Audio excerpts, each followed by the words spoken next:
Yo, this is WSoul13 bringing you Raid Shadow Legends.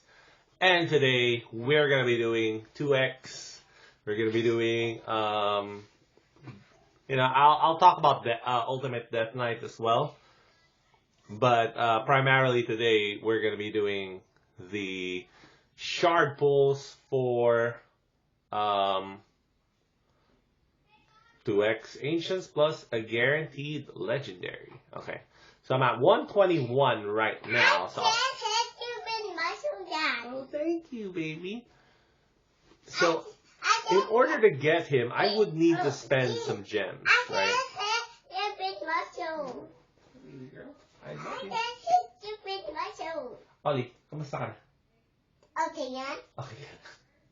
Okay. Salita mo na sila, okay? Alright. What do we got?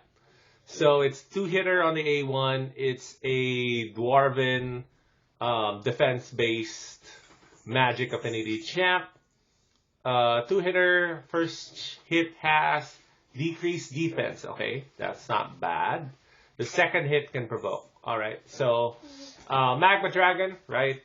Actually, Hydra Boss, not bad as well, but Magma Dragon mostly. Attacks all enemies. Puts a stun on, okay. AoE stun. 100% chance to place for 1 turn, 3 turn cooldown. It's good. It is good. It's just, you want more, right? But it's definitely good. It's good for waves. And then you have a increased death on all allies, and then removes decreased death and weaken from all allies. So again, this is good for wave content, both on 3 turn cooldown, right? A2 to A3 is a 3 turn cooldown. The only thing is this A3 doesn't hit. So, so you gotta provoke on the A1. You wanna be in the shot, Ollie? Yeah. Okay. Like that. Is that good? Yeah. Like, hi! Hi. Good. Alright, so. What are you doing, baby girl? Anyways. So we got the passive right here, which is. I'm not a baby. You're Ate Ollie. Yeah. Hi, Ate Ollie. When an ally is attacked under block damage buff. Hi, Ate Ollie. How are you? Good. Kumusta ka na? Okay, yan. Okay, ka na. Okay, when an ally is attacked under block damage buff, placed by this champion. So that's... I wish this was just block damage buff, not necessarily placed by him. Anybody? This would make this passive kind of broken, but also amazing. 75% chance of placing a stun. I mean, it books up to 100%, which is pretty good. And then if an ally is about to get killed, it gets block damage on. So this is great for wave content again. Like I feel like he's mostly a wave clear champ plus a. Okay, go ahead, baby. Go play.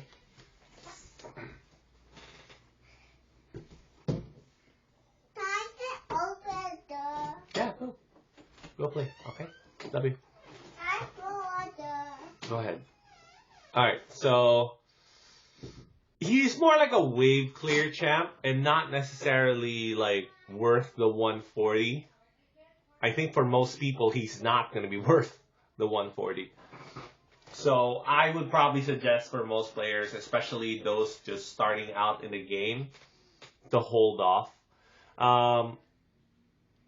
Vizix is arguably better for wave clear, and you're going to get her at 9 months playing the game, which may seem like a long time, but honestly, the game is played out in such a long span that getting to 9 months, if you really like this game, and that's just the way progression is done in the game, it's done over time, it's not really done with just straight champs, I think Vizix is better.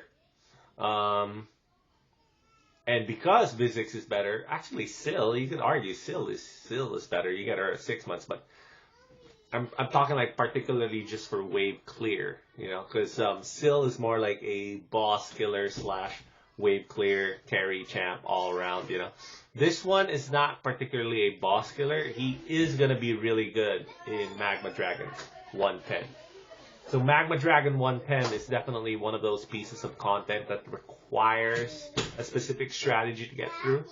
But there are rares in the game that you can get to beat that content, you know. So it's not necessarily the most important, right? Content to beat. But for me in particular, I am interested in getting him for my collection. And also because it is Ancient 2X. And this is one of the rare times they actually did a guaranteed champ for Ancient 2X. You know? And I have a lot of shards still on my account. Especially void shards. So I'm like very safe from the next fusion event if I do need to get the next fusion event. So I need to get 2 of these big shard packs right here. So I'm gonna get 1 and I'm gonna get 2. So my gem count is getting dangerously low. I think. Yellow Ranger. Of course, you are my Yellow Ranger. Yellow Ranger. Tiger. Tiger. All right. You Red Ranger. I'm a Red Ranger. Is it my shirt? Yeah. But it's a Pokemon shirt. All right. So, I need to claim. It's red. It's red, Mom. Claim. It's red. Do I have enough silver? I think I do. Enough silver, enough space. Here we go. Let's have some fun and let's summon up some champs. Daddy. Oh, it's broken. Huh? No, it's part of the... Oh, we got legendary! Who do we get? Versalf? What? What? Well, I guess I get some faction guardians for... What is this? Night Rev? I don't have a legendary Night Rev though. I have Soulless, I think, for my Night Rev legendary. So, not really the best faction guardian for me. Who else do I have for legendary champs at Night Rev? I'll have to take a look. But I guess that's my 2X clicking in right there. So it's just going to be about getting epics at this point. Because I still am missing Deacon, I think. He's the last epic that I really, really want. Filja is amazing.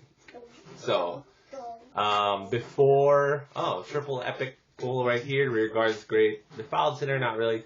Filja, though, before Helica, she was the best fusion champ this year. You could have gotten her practically for free. You just played the events without summoning anything. And you could have gotten her. This is what I'm talking about with 2X. It doesn't guarantee that you get 2 epics with every 10 pull. You know, it is a 16% chance. So that's like, in absolute numbers, that's below 2. And there are a chance that you get a no epic pull on a 10x. That is terrible right there. So this variation, you know, it doesn't matter as much for ancient shards because it really is easy to get ancient shards. I spent ancient shards, I think, for what was the last fusion event? I forgot who the last fusion was. So we did Helicath. That's June. July was Drang. Who was this month's fusion champ?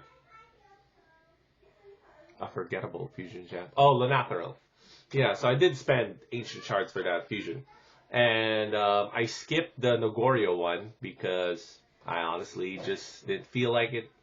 I don't think it would have made a difference anyway. So I got some epics right here, which is great. We'll keep going until we get our guy. So this guaranteed champ actually is great value for my account in particular. Because not only will, I think I'll most likely be able to max out Champ Chase with this as well. So we'll see afterwards, but I'm pretty sure I'm going to max it out. So who do we get there? Oathbound and Shatterbones. Those are pretty good, like progression type champs on the control side of the game. What else do we got here? We have... What's up? Hi.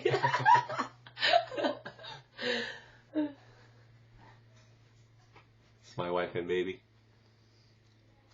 Yep, I have 4 kids. That's why. So, Tylisha, definitely. Oh, what happened? Why did I stop holding? I don't have space. I don't have. What? I ran out of silver. What is going on here? Okay, let's sell some stuff.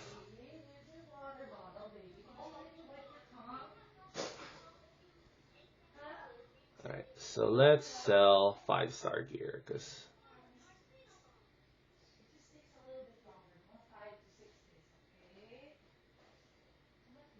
5-star, do we have any that we can sell? Blood thingy ring.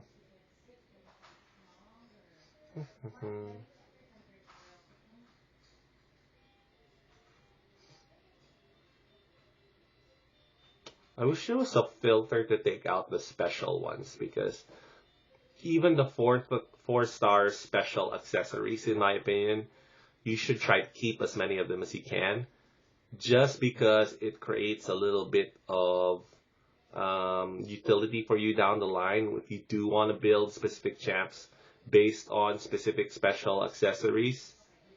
So that's kind of like my take on. Oh, that's revenge. What am I doing? Okay, 700. That should be enough, right? Oh, might not be enough. Darn. Do I need 880? I think I need 880. Wow. That's a lot of silver. You know, the silver part of the game really is a little bit, like, annoying. Is it 20,000 per pull? I should have enough now, right? 20k per pull. Should be enough. 200,000 per pull. Oh yeah, I need 10 more. Okay, here we go. Hype train continues right now. What do we got? Okay, so Alaric, Parable, Epic. So we did get a lot of epics, which is great. So we'll count up the epics after this whole thing is done, because just to see, like, oh, 2x, 140, you know. Alright, so we got Husk. Husk is still pretty good, actually. Lady Quillen, not very good. That's a 3 epic pull right there. That's pretty good. So I think no Deacon, right? So safe to say I didn't get a Deacon. Oh, I got another. Oh, it's a Fushan.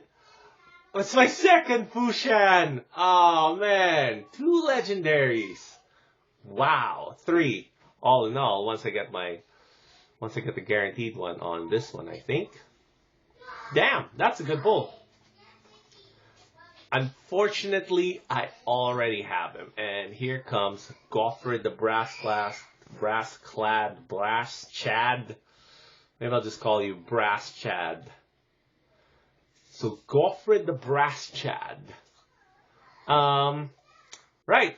So Champ Chase, we're just gonna pull them real quick and get my legendary books. I don't think I stand a chance at my bracket, because I'm at level 100 and I get bracketed with probably the best accounts in the game.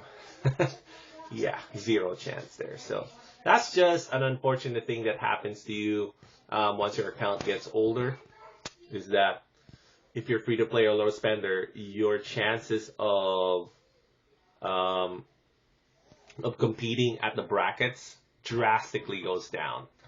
So actually, you should be actively looking to get those top 2, top 3, top 5 finishes to get the Relentless gear earlier in the game, right? That's where I got most of my Relentless gear, to be honest, was earlier in the game, because you're going to be playing with a lot of casuals, and just you being active, you playing will beat those casual players. That's just the way it goes.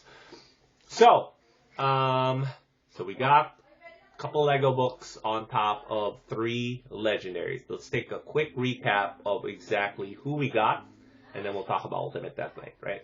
So I already have Fushan. So that gives me another one for for this year, I guess. Alright, so what do we get right here? Let's see. So for legendaries, we got Versolf. You know, not really great. Like I said, I don't have too many. I mean, I guess it's okay because I do have Theodore, so that does give me a little bit of a Knight Revenant edge. So I guess that was pretty good. Lizardman, so I do get another. This is my second dupe for Lizardman. Might be my first dupe for Lizardman. So I got 3 legendaries right here, right? Which is great. Love it. Epics. How many epics did we get? So we got 1, 4, 7, 10, 13, 16, 19, 22, 23 out of 140. So out of 160, we're supposed to get, out of 100, we're supposed to get 16. So we got about 40% of 100 of the next 100. So 40% of 16 is 6. 6 plus 16, 22. So we beat the average by 1, I think. We're supposed to get 22, I think, epics with 140 ancient shards, if I'm not mistaken, right? That's really good. That is really, really good. Yeah, there's not really much to say about that. It's just a really good ratio, I think, of champs. And I feel like 2, 4, 6, 8.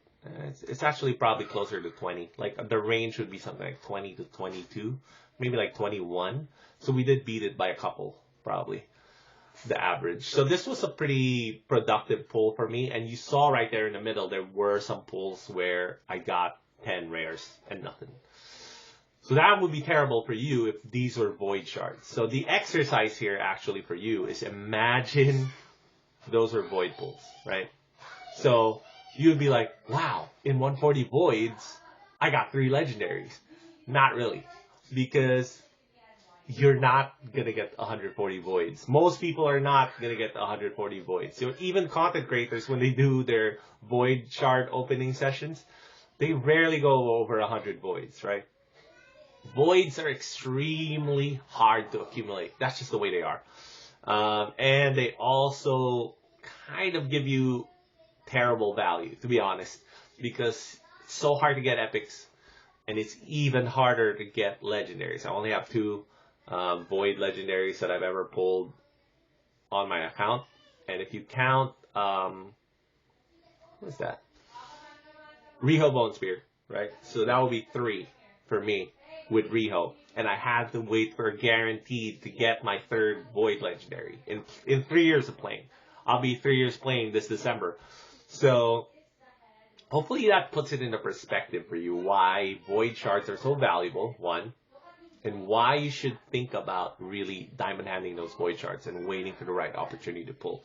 I think more so than sacred shards even. So when I have a fusion event, I always look at my sacred shards to spend first, and then my void shards. So void shards are the ones I pocket the most. And the reason why is because I just told you, it's so hard to get quality void champs out of your void shards, and it feels like the value just goes up over time with the void shards because of the guaranteed events, right? So, Turbo is amazing, but not the best F2P low spender champ. I think Riho is a better F2P low spender champ. The other hand, getting the 90 void shards that early in the game where Riho is going to make the most difference, kind of hard. So for most people, I feel like void shards are just something that you keep in case they do a great event for it. Specifically the guaranteed epics for void. They haven't done another one in a while, so it looks like those were the best value that you could have gotten for your void shards, I think.